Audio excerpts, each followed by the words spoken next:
2020년 단 하나의 사건이 전 세계를 멈춰 세웠습니다. 바로 코비드-19입니다.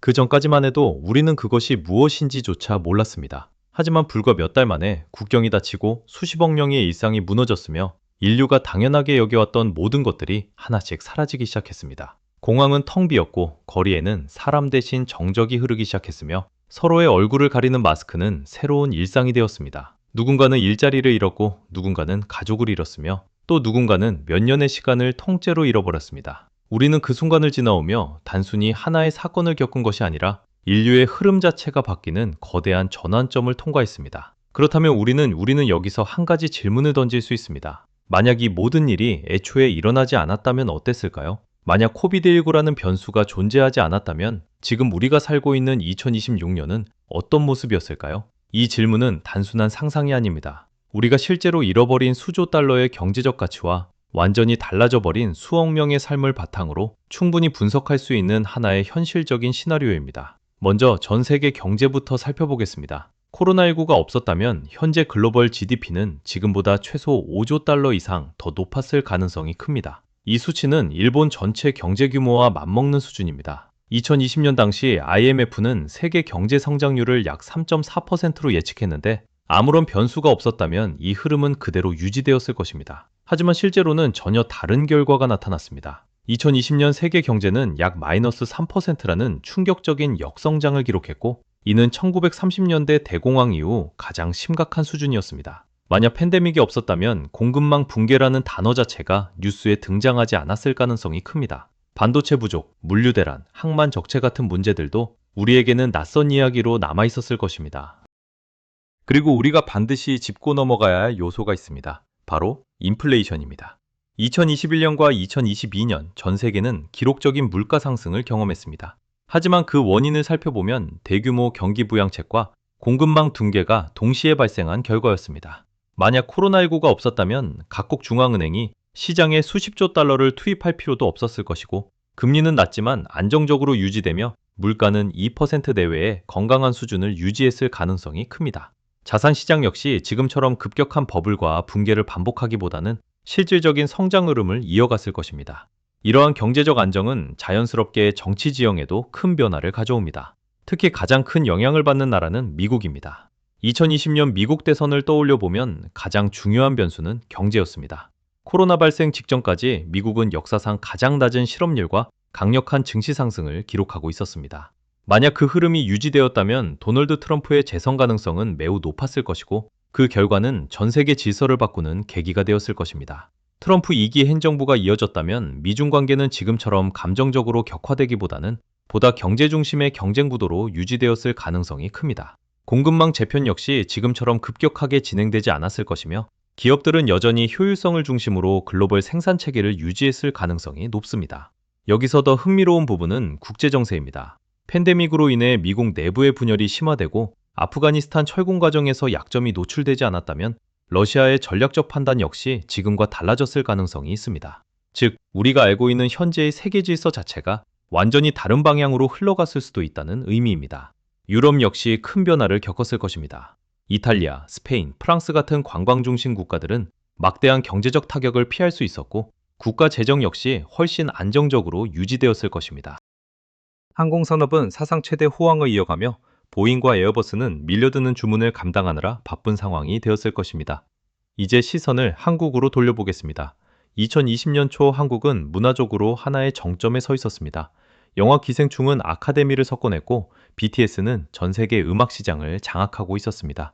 만약 이 흐름이 끊기지 않았다면 수많은 월드 투어와 글로벌 이벤트가 취소되지 않고 진행되었을 것이며 한국을 찾는 외국인 관광객 수는 훨씬 빠르게 증가했을 것입니다. 명동과 홍대, 강남 거리에는 빈 점포 대신 전 세계에서 몰려든 사람들로 가득 차 있었을 가능성이 큽니다. 경제적으로도 한국은 세계 경제의 안정적인 성장 속에서 가장 큰 수혜를 받는 국가 중 하나가 되었을 것입니다. 특히 반도체 산업은 급격한 수요 폭증과 급락을 반복하기보다는 보다 안정적인 상승 흐름을 이어갔을 가능성이 큽니다. 그리고 현실에서 가장 큰 타격을 입었던 자영업자들 역시 전혀 다른 상황에 놓였을 것입니다. 거리두기와 영업 제한이 없었다면 이들은 여전히 지역 경제를 지탱하는 핵심 축으로 안정적인 역할을 이어가고 있었을 것입니다. 하지만 여기서 우리가 반드시 주목해야 할 반전이 있습니다. 우리가 지금 너무나 당연하게 생각하는 재택근무, 비대면 서비스, 디지털 전환 같은 변화들은 훨씬 더 느리게 진행되었을 가능성이 큽니다. 사람들은 여전히 매일 아침 출근을 하고 회의는 오프라인에서 진행되며 소비의 중심은 온라인이 아니라 오프라인에 머물러 있었을지도 모릅니다. 즉, 우리는 더 안정적이고 예측 가능한 세상 속에 살고 있었을 가능성이 있지만 동시에 변화의 속도가 훨씬 느린 사회에 머물러 있었을 수도 있습니다. 그렇다면 이제 더 중요한 질문이 남습니다. 경제적으로 더 풍요롭고 사회적 이제 시선을 더 가까이 당겨보겠습니다. 전 세계가 아닌 바로 우리 삶에 직접적인 영향을 미친 영역, 대한민국의 자산시장으로 들어가 보겠습니다. 우리가 기억하는 현실의 2020년과 2021년은 한마디로 자산의 광기라고 불릴 만큼 비정상적인 시기였습니다. 금리는 제로에 가까워졌고 시중에는 막대한 유동성이 풀렸으며 그 돈은 갈 곳을 찾아 부동산과 주식, 그리고 가상화폐 시장으로 폭발적으로 몰려들었습니다. 하지만 만약 코비드19가 없었다면 이 모든 흐름은 완전히 다른 방향으로 전개되었을 가능성이 큽니다. 먼저 부동산 시장부터 살펴보겠습니다. 현실에서 우리는 영혼까지 끌어모은다는 의미의 영끌이라는 단어가 사회적 현상으로 자리 잡는 것을 목격했습니다. 집을 사지 못하면 영원히 뒤처질 것이라는 공포가 2030 세대로 움직였고 그 결과 서울을 비롯한 수도권 집값은 짧은 시간 안에 폭발적으로 상승했습니다. 그러나 팬데믹이 없었다면 이런 극단적인 상황은 만들어지기 어려웠을 것입니다. 기준금리는 지금처럼 급격하게 낮아지지도 않았을 것이고 이후처럼 급격하게 상승하지도 않았을 가능성이 큽니다. 비교적 안정적인 2% 내외의 금리 환경 속에서 주택가격은 투기의 대상이 아니라 경제 성장률에 맞춰 완만하게 상승하는 자산으로 남아있었을 것입니다. 사람들은 공포에 쫓겨 무리한 대출을 선택하기보다는 시간을 두고 자산을 축적하며 내 집 마련을 준비하는 보다 전통적인 경로를 따르고 있었을 가능성이 큽니다. 즉, 벼락거지라는 단어도 사회적 좌절감도 지금보다 훨씬 약했을 것입니다. 주식시장 역시 마찬가지입니다. 우리가 경험한 동학개미 운동은 팬데믹이라는 충격이 있었기에 가능했던 현상이었습니다. 시장이 급락하자 수백만 명의 개인 투자자들이 한꺼번에 유입되었고 그들은 역사상 유례없는 규모로 주식을 매수했습니다. 하지만 만약 그런 급락이 없었다면 개인 투자자들의 진입 속도 역시 훨씬 완만했을 것입니다. 삼성전자의 주가 역시 단기간에 급등하는 대신 기업 실적에 기반한 안정적인 상승 흐름을 이어갔을 가능성이 큽니다. 코스피 3000 돌파라는 극적인 순간도 그 이후에 급격한 하락도 없이 보다 차분한 시장 환경이 유지되었을 것입니다. 가상화폐 시장 또한 지금과는 전혀 다른 모습이었을 가능성이 큽니다. 팬데믹 이후 풀린 막대한 유동성과 초저금리가 결합되며 투자자들은 더 높은 수익을 찾아 위험자산으로 이동했습니다. 그 결과 비트코인을 비롯한 가상자산 시장은 폭발적인 상승을 경험했습니다. 하지만 그런 환경이 아니었다면 이 시장은 지금처럼 전 국민적 투기 열풍으로 확산되기보다는 일부 투자자들 중심의 제한적인 시장으로 남아 있었을 가능성이 큽니다. 이제 자산 시장을 넘어 사회 전반으로 시선을 넓혀보겠습니다. 특히 가장 큰 영향을 받은 영역 중 하나는 바로 교육과 청년들의 삶입니다. 현실의 2020년 봄, 대학 캠퍼스는 텅 비어 있었고 신입생들은 강의실 대신 화면 속에서 대학 생활을 시작해야 했습니다. 하지만 그런 일이 없었다면 캠퍼스에는 벚꽃이 피고 학생들의 웃음소리가 가득했을 것입니다. 비대면 수업이라는 낯선 경험 대신 학생들은 교수와 직접 소통하며 학문을 배우고 동아리와 축제를 통해 사회성을 키워나갔을 것입니다. 군 복무 중인 청년들 역시 장기간의 휴가 통제나 외출 제한 없이 보다 안정적인 환경 속에서 시간을 보냈을 것이며 취업 준비생들 또한 기업들의 채용 축소나 불확실성 대신 비교적 안정적인 채용 시장에서 기회를 얻었을 가능성이 큽니다. 그리고 우리가 쉽게 간과하지만 매우 중요한 요소가 있습니다. 바로 관계입니다. 마스크와 거리두기는 단순히 물리적인 거리만을 만든 것이 아니라 사람들 사이의 감정적인 거리까지 만들어냈습니다. 얼굴 표정을 읽는 것조차 어려워졌고 인간관계의 밀도는 점점 낮아졌습니다. 하지만 그런 단절이 없었다면 사람들은 훨씬 더 자연스럽게 관계를 유지하고 확장해 나갔을 것입니다. 결혼을 미루거나 포기하는 사례도 줄어들었을 것이고 가족 간의 만남 역시 끊기지 않고 이어졌을 가능성이 큽니다. 노년층 또한 고립되지 않고 지역사회 안에서 보다 활발하게 교류하며 안정적인 삶을 유지했을 것입니다. 이는 단순한 감정의 문제가 아니라 사회 전체의 신뢰 자본을 더 두텁게 만드는 요소로 작용했을 것입니다. 문화산업 역시 큰 변화를 맞이했을 것입니다. 현실에서 K-팝 산업은 온라인 콘서트라는 대안을 선택했지만 현장의 열기와 경제적 효과를 완전히 대체하기에는 한계가 있었습니다. 만약 팬데믹이 없었다면 BTS를 비롯한 아티스트들은 전 세계를 순회하며 대규모 공연을 이어갔을 것이고 그로 인한 경제적 파급 효과는 훨씬 더 컸을 것입니다. 공연장 주변 상권, 관광산업, 관련 서비스업까지 모두 함께 성장하며 한국 문화산업은 지금보다 훨씬 더 강력한 확장성을 보여주었을 가능성이 큽니다. 하지만 여기서 우리는 다시 한번 생각해 봐야 합니다. 이 모든 것이 더 좋아 보이기만 하는 걸까요? 겉으로 보기에는 훨씬은 안정적이고 풍요로운 모습이지만 그 이면에는 우리가 놓치고 있는 중요한 변화가 존재합니다. 바로 속도입니다. 우리는 팬데믹이라는 충격을 통해 불과 1년에서 2년 만에 10년치 디지털 변화를 경험했습니다. 키오스크 사용에 익숙하지 않았던 노년층도 새로운 기술을 배우게 되었고 기업들은 원격 협업 시스템을 빠르게 도입했으며 사회 전반의 디지털 적응력이 급격하게 상승했습니다.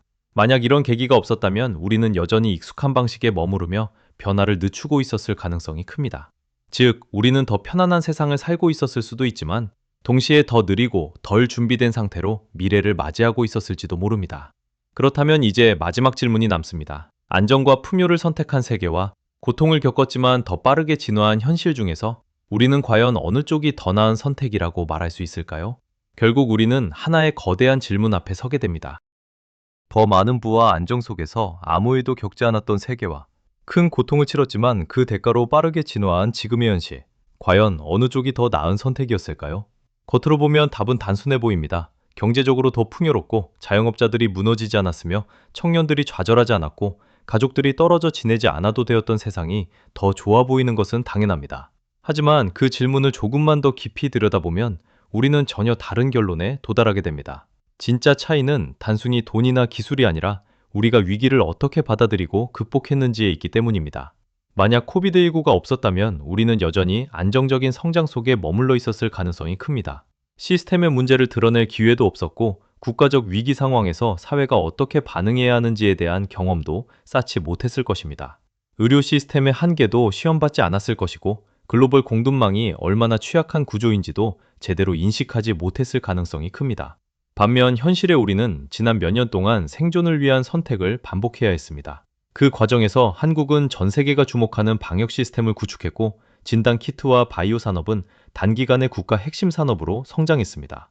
이는 단순한 경제적 성과를 넘어 미래의 또 다른 위기에 대응할 수 있는 강력한 기반을 확보했다는 의미를 가집니다. 그리고 우리가 얻은 가장 중요한 변화는 눈에 보이지 않는 영역에 있습니다. 바로 당연했던 것들에 대한 인식입니다. 아무 제약 없이 여행을 떠나는 것, 친구들과 자유롭게 만나는 것, 가족과 함께 식사를 하는 것. 이 모든 것이 얼마나 소중한 일이었는지를 우리는 직접 경험을 통해 깨닫게 되었습니다. 만약 그런 시간이 없었다면 우리는 여전히 그 가치를 제대로 느끼지 못한 채 살아가고 있었을지도 모릅니다. 이러한 경험은 개인을 넘어 사회 전체의 성숙도를 높이는 계기가 되었고 서로에 대한 이해와 공감의 폭을 넓히는 데 중요한 역할을 했습니다. 우리는 또한 한 가지 사실을 다시 확인했습니다. 대한민국은 위기 속에서 더욱 강해지는 사회라는 점입니다. 전쟁의 폐허 속에서 경제 성장을 이뤄냈고 외환위기라는 충격을 극복하며 다시 일어섰던 것처럼 이번 위기 역시 또 하나의 전환점이 되었습니다. 우리는 단순히 버텨낸 것이 아니라 그 과정에서 새로운 시스템과 기술, 그리고 대응 능력을 만들어냈습니다. 만약 아무 일도 일어나지 않았다면 우리는 더 편안했을지 모르지만 지금처럼 빠르게 변화하는 시대에 필요한 적응력과 회복 탄력성을 갖추지 못했을 가능성도 있습니다. 즉, 우리는 고통을 겪었지만 그 대가로 더 강한 구조를 가진 사회로 진화한 셈입니다. 이제 2026년의 현재를 바라보면 여전히 해결해야 할 문제는 많습니다. 높은 물가, 금리 부담, 그리고 팬데믹의 여지는 완전히 사라지지 않았습니다. 하지만 한 가지 분명한 사실은 우리는 이미 한 번 이보다 더 큰 위기를 통과했다는 점입니다. 그 경험은 앞으로 어떤 변화가 오더라도 다시 적응할 수 있다는 확신으로 이어집니다. 어쩌면 가장 중요한 질문은 이것일지도 모릅니다. 과거로 돌아가 모든 것을 바꿀 수 있는 기회가 주어진다면 우리는 과연 같은 선택을 할 수 있을까요?